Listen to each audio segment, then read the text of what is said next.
Hi guys, welcome back to the master class. My name is Joseph Earl McPeek.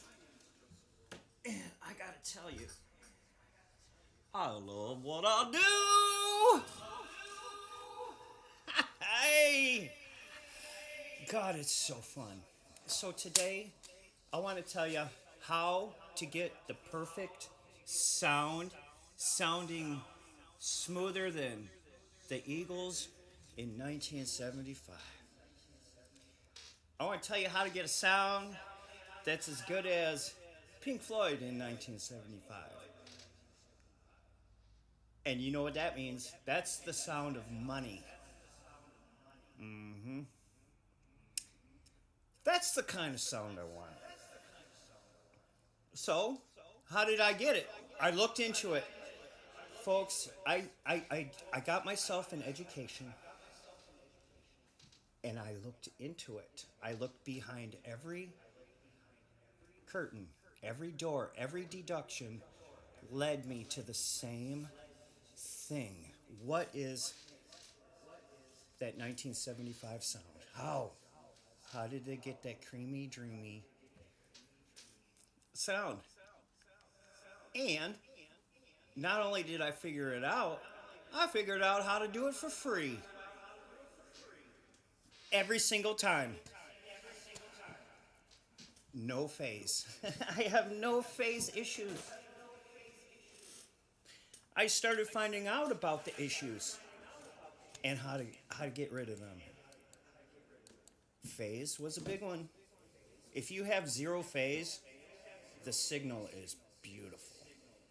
If you have zero delay, the signal is beautiful. If you have zero buffer underruns, the signal is beautiful. So, so what Joe's saying, so what Joe's saying is he found out the physics of sound first, and what the 1975 SSL console or Neve board was doing. Okay, it was a circuit. That's why it required all that power. So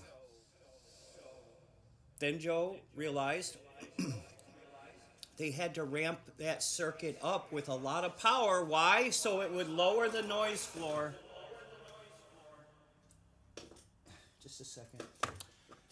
Lower the noise floor, therefore increasing the peak levels. Okay. So I thought, old JoJo here thought they went for the peak levels first. Then Joe found out, no, Joe, you are oppositely wrong. They go for the noise floor first. So they drive it down so that those peaks can rise.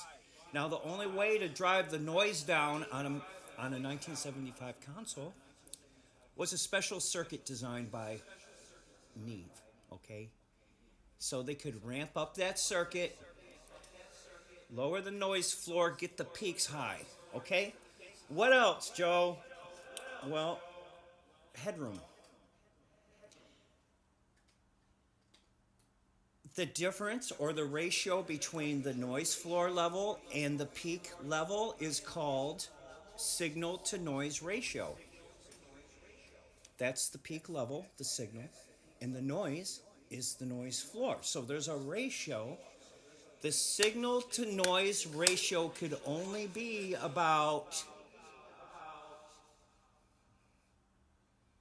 70 to 85 dB in the theaters back then. So even live, the signal to noise ratio could only be so high. No, I got that wrong. Not live. It could be higher live. But when they recorded to tape through a console, their signal to noise ratio could only be 70 to 85 dBs of signal to noise ratio. That's where all the sound is. So you can only get so much between headroom and noise floor. You can only get so much sound in there, right? So how do they get more in there? With limiting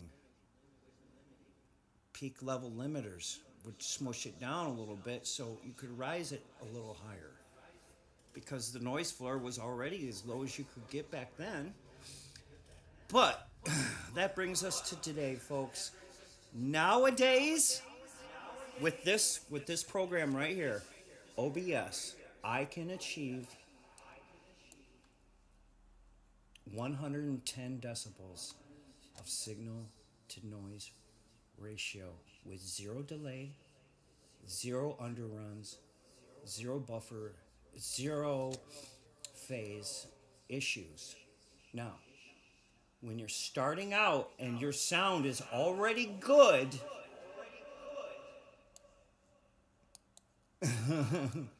I think you understand now that when you're starting out and your sound is already perfect and you're just starting and you don't have to worry about the sound no more.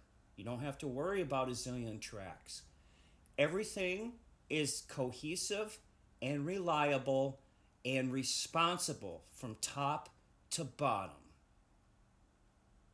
That is the 1975 sound. Okay, so when we get back, that was the final that was the final warm up. Now we're going to flex when we come back. We're going to flex our speed and show you that the better it sounds, the faster you go, the faster it runs, the higher quality your music's going to be. You know why? Because you can make decisions faster. In fact, how about no decisions? How's that for fast? You don't even have to make decisions. You just make music without even thinking. It just falls out. When you get the physics right, the music just falls out. It just falls right into your lap. It slides under your feet like a silver platter. It really does, guys. Get the physics right first. Find out why Pink Floyd sold 267 million billion zillion records. Find out